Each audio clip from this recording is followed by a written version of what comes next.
افغانستان میں طالبان گروہوں کی کارروائیوں اور افغان شہریوں کے خلاف دہشت گرد حملوں میں اضافے کے پیش نظر افغان صدر حامد کارزائی وہاں قومی مصالحتی عمل شروع کرنے پر زور دے رہے ہیں اور انہوں نے چند طالبان لیڈروں سے مذاکرات میں بھی دلچسپی ظاہر کی ہے، لیکن واشنگٹن میں بعض ماہرین کہتے ہیں کہ مذاکرات کے ذریعے کچھ عرصے تک تشدد میں کمی لائی جا سکتی ہے۔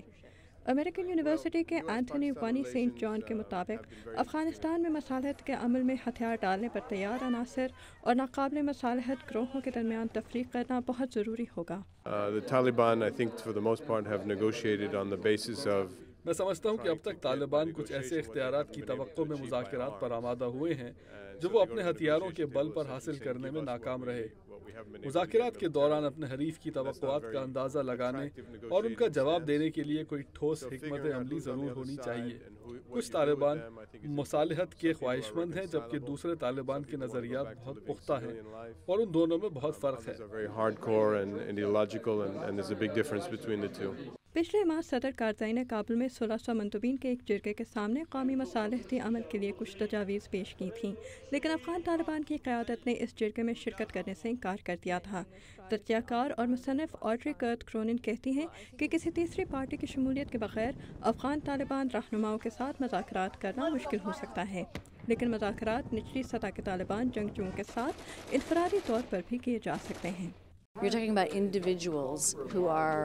اگر ہم ان افراد کی بات کرتے ہیں جو خوف یا دھمکیوں کی وجہ سے مقامی گروہوں میں شامل ہوئے، یا ان لوگوں کی جو صرف اپنا گھر بار چلانے کی خاطر طالبان کے ساتھ شامل ہوئے، تو ان کے ساتھ مذاکرات انفرادی طور پر کیے جا سکتے ہیں۔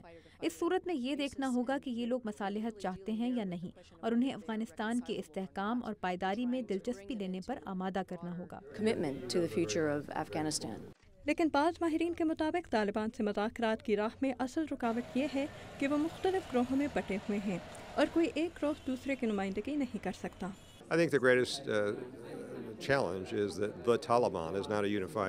طالبان ایک متحدہ گروہ نہیں۔ کوئٹہ شورا کو بھی ان تمام طالبان کا نمائندہ نہیں کہا جا سکتا جو افغانستان میں تشدد کے ذمہ دار ہیں۔ میں سمجھتا ہوں کہ طالبان کے ساتھ مصالحت کے منصوبے میں سب سے بڑا چیلنج یہی ہوگا۔ افغانستان میں بہت سے ایسے خود مختار عناصر بھی موجود ہیں جنہیں طالبان کے ساتھ ملا دیا جاتا ہے، یعنی دوسری جانب کوئی ایک ایسا گروہ نہیں ہے جو تشدد پر مبنی کارروائیوں کے لیے جواب دہ ہو۔